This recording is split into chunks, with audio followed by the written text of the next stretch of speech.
Hello and welcome once again to the Dr. Zeero Xiron Free Magic Secret Show, where we investigate all forms of magic and we talk about all kinds of things that happened in the world. And one thing I wanted to touch upon today was how the COVID world started for me, because I've never really talked about it.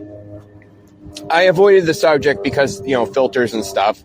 So, anybody, YouTube people listening right now, this isn't going to have anything to do with health, anything, or I'm not making any claims. I'm not saying anything. There's nothing on here that's going to get me in trouble, I promise. So, I just want to talk about how it started for me, because the second that I realized what was going on, my entire world changed, and I just slipped into that kind of doomsday prepper mindset. That apocalyptic shit is hitting the fan. You can't screw around with any bullshit. You have to take control of the situation and act accordingly. And it's a dead serious thing. And immediately surrounded by people who had no idea what was going on or how to respond or how to navigate or what to do, with no public information campaign, because they didn't want people panicking, and they would give out information in blocks bit by bit so that the smart people out there would figure it out, because the common person couldn't.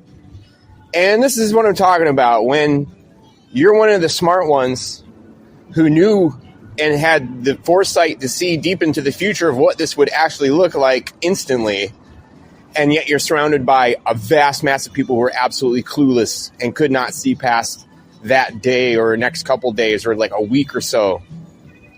And usually the people that can see through it all were people who have money, who have homes, who are doctors and lawyers and smart, college-educated people with good jobs. And then there's people like Dr. Zeero who are just living in a van, working as a dishwasher at a pizza place. So hold that thought. I got to clock into work. So I remember it's the day when it happened for me was it was the aftermath of that one basketball player who died in the helicopter crash. I think, was it Kobe Bryant? I'm not a basketball person, but I think it was Kobe Bryant who died. If I'm wrong, I'm sorry. But if you're still alive there, Mr. Bryant, good luck there. But anyway, I remember I was looking at my phone and I was on Google or something, or CNN, probably one of those. And I was just scrolling down and I'm like, oh, Kobe died. And then I scrolled down a little bit more. I'm like, oh, what's this? Quarantine in China.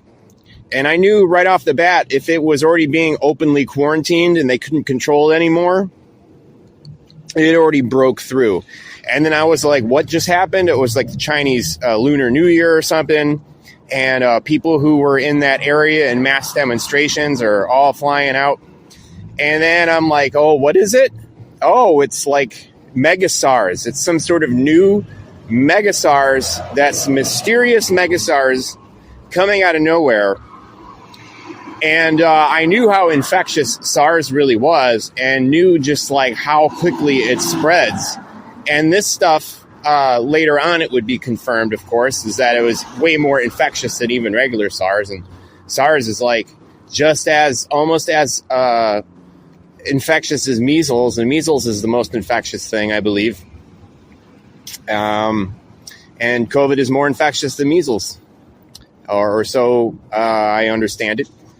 But anyway, so it's just I was there, and the thing is, I used to play in a band where we'd a lot of our songs would be about conspiracies and stuff. And the drummer was like, oh, I don't really, believe in any of these conspiracies, this and this. And he's like, you want to talk about a real conspiracy?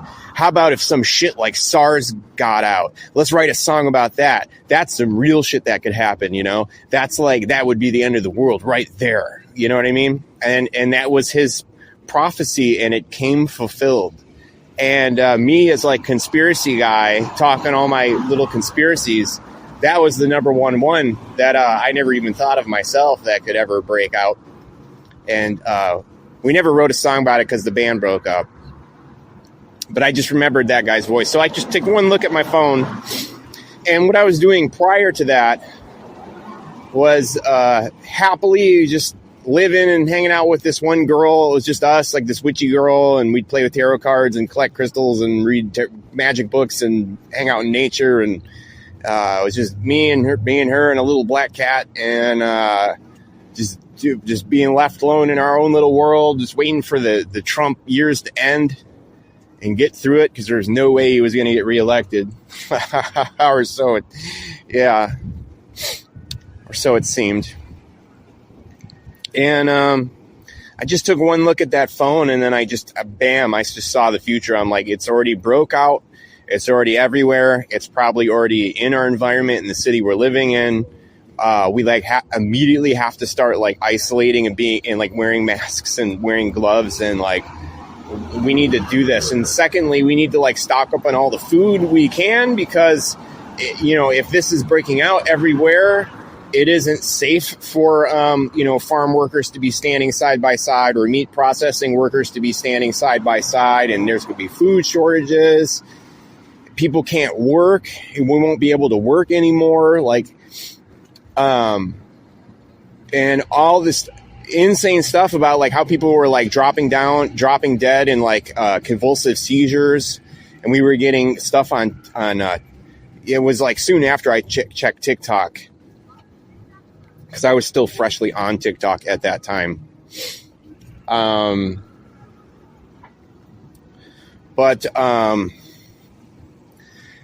just saw it, and I was just like, bam, can't use a public toilet anymore because shit spreads viruses. And every time someone takes a dump in a bathroom, they gas out, air, they fart when they poop, and that hot air sends little shit follicles all over into the air. So anytime you walk into a bathroom, that's like the main way that like flu spreads every year. You know what I mean? So it's just like something like that. And SARS is like spread crazy by shit. And so this shit obviously was too. So it's just like immediately you see your future all before you. A, there's no vaccine. There won't be for a very long time. B, this shit is like killing people and making them go into convulsions and making their brains swell up and like all kinds of crazy shit. We aren't being given the full totals by the Chinese government, because we can't really trust an authoritarian sort of government like that to give us the true data. And like, it was just like realizing you're on the Titanic that's about to sink, and you realize the iceberg hit before anybody else did. And it was just like so powerful that the doomsday prepper sort of like dude in me, that militant sort of guy in me, just immediately took over. And then I'm like, oh, this girl's, a smart person. She's going to take this serious. And I'm like, this is happening, this and this. And as soon as we get on the train to like go somewhere else, there's someone hacking their lungs out and they're like, I'm sick. She just runs right up, gets in his breathing space, touching him and shit, trying to tell him where to go to the hospital and all this, just like in one ear and out the other. And it was really cool. Like this girl doesn't understand she's going to get me killed or extremely sick, horribly like nightmare sick. And this is like serious. And if we get sick, we give it to other people, and it's a chain of death or a chain of extreme misery, to put it that way. And it's this mysterious virus. Nobody really knows how it works or what it's doing. All we know, it's like really horrible and it's headed for us. And that was the thing for the first week.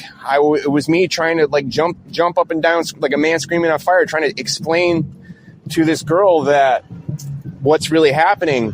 And she was just like thinking I was like over exaggerating and being paranoid, and she was like annoyed by me and like just annoyed by the situation. And it just kept going and going until every single show she was watching on TV was canceled because of the epidemic. And then she finally believed me when she put down her phone and there was nowhere else to turn but the dude telling her this stuff in front of her.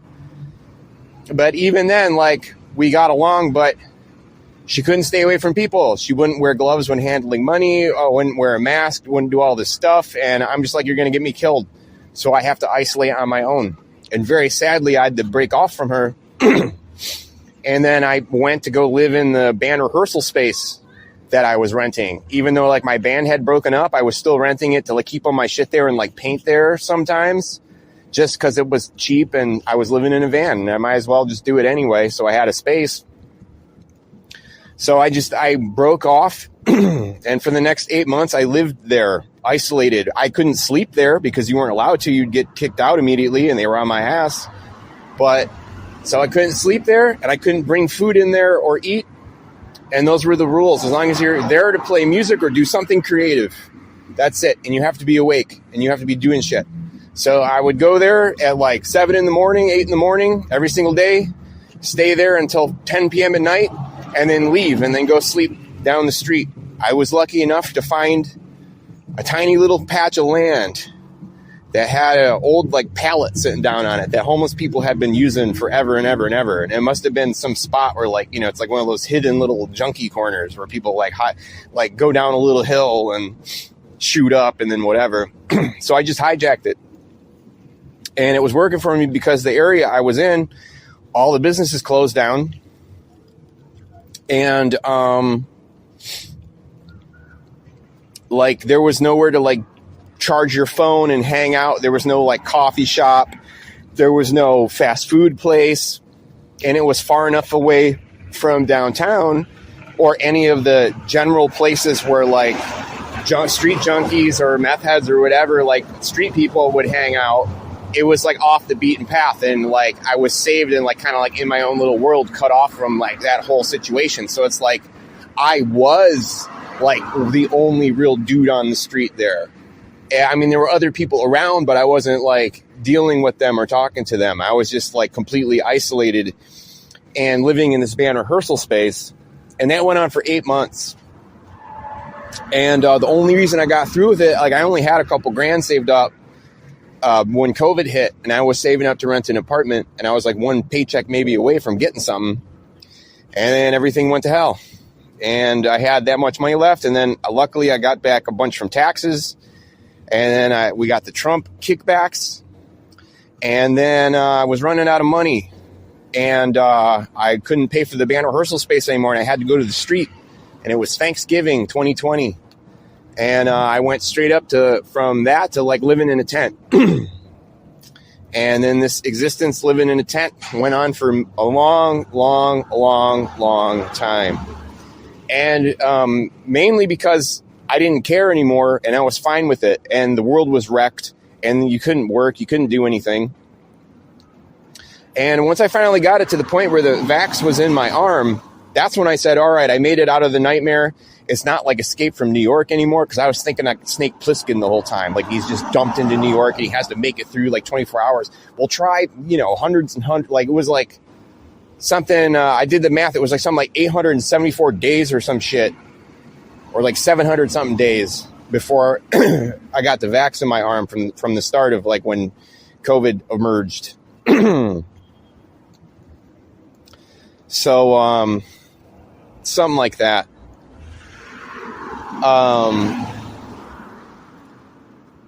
Yeah. So I lived in this tent, like freezing through the winter of 2020 into 2021. And I did nothing because right before everything hit, that year before everything hit, the universe was tapping me on the shoulder and telling me, like, you need to acquire every last Magick book you ever wanted. Like, you have to obsessively buy them. And I'm not a person who necessarily invests all that money in all that shit. But it was like everything told me to like build up this huge library of reading material. So I accordingly went for it. So when the shit hit the fan, like literally everything I owned, it was all to the very, very last book when I finally like reached the vax. And then after that, I could just do whatever. So I had, I can't even like begin to explain even more of this. And there's one story I wanted to tell about how everything fell apart. And I'm going to get back to that in 1 second. I'm at work. I have to like pretend to be working. So two things that nobody talks about that I really want to bring up. First is that talking about the federal government response. They had no way to control the situation, and they had to like front that they were in control of it somehow or pretending to be. And this is the time when a national emergency is declared and FEMA has to step up and they have to do what they're doing. And the truth is, like, the stockade of shit that Obama had sequestered to deal with a medical emergency at a national level, basically they had enough to where they could take care of one state. Like if this state, like if like they could cover New Hampshire or cover New York State or something. That was it. So they didn't have the equipment no matter what. So the first thing, one of the things they did, and I don't know if this is FEMA but it was a federal agency of some kind. And this was a Trump directive. And what they had done was they said, we're going to help the homeless people during this crisis. So they made like, rescue stations, like in zombie movies, they have rescue stations. They made like a rescue stations for the homeless. And what they had done was just like get like different, there was one at, where the basketball team plays, I think, or the convention center, maybe one of those places. And they had made like big tic-tac-toe, rectangles on the floor that were like little boxes that were all scrunched next to each other. And those were all for the homeless people to sleep on mats. So they just basically, they didn't round up the homeless. They informed the homeless and then, got them there any way they could if the homeless wanted to go. But all they did was force a bunch of people all next to each other in scrunched up little boxes on purpose in order to try to exterminate them. So, like, what's the difference between a fucking gas chamber and that move? They tried. Why else would you do that except in order to make people sick? Because you could show that you're, taking care of the problem or trying to have a solution, for your propaganda optics. But why else would you do that unless you were just trying to bump them off? So this is one of these things that, like, nobody's talking about, and it absolutely happened because it happened in the city I live in, because I was one of the homeless people that they were fucking targeting by proxy. So I'm pissed off about it. And everyone should be pissed off about it. And nobody even knows it fucking happened. Now, also talking about FEMA. So, talking about national emergency. And I watched, this is no joke now. So FEMA in every single like major city, they've already got like an area that they already have on like tap in their plan that like if there's an emergency, this is where they set up shop. They already had the contingency plans and all that shit. And I swear up and down, the little warehouse section that I lived in where my band rehearsal space was, where I was like one of the only homeless people walking around watching this shit, all those empty like warehouses that are never used for anything, all of a sudden the entire area was packed with white unmarked cars that all looked like government cars. And the apartment that was always empty all of a sudden had all these different white cars inside of it parked everywhere. And then as I'm sitting on the corner, I see like three cop cars three cops on motorcycles that are like motorcading. It's like a command post on the back of a fucking semi-truck rig that they're dragging. And it's like a mobile command post that looks like a trailer. And the guy looked at me that's driving the thing, and he knew that I knew what was going on.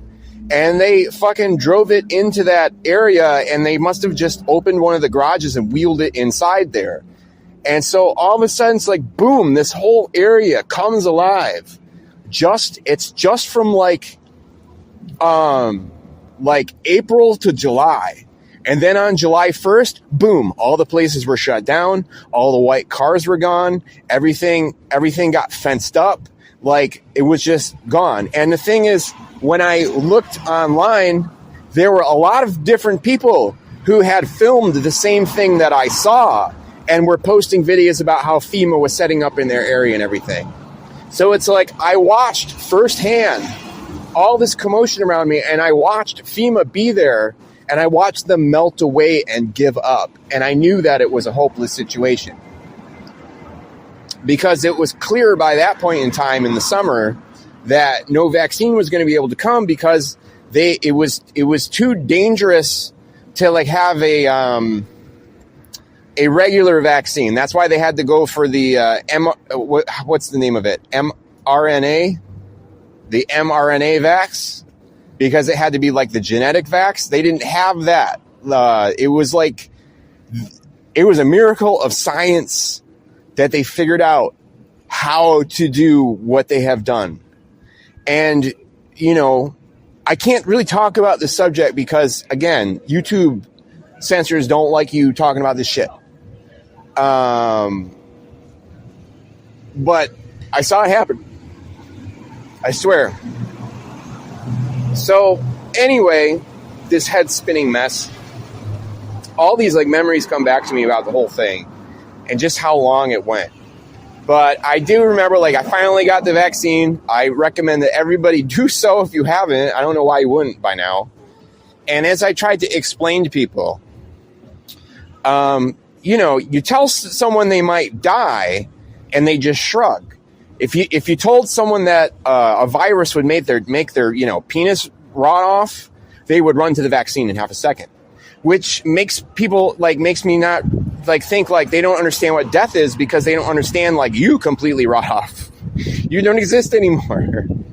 You know what I mean? And so the thing, like, people didn't understand what death meant, and that's one thing that I found extremely bizarre that I learned in the whole thing. Like, their concept of it, they just think they're going to exist forever. I think they naturally, and they don't question it. But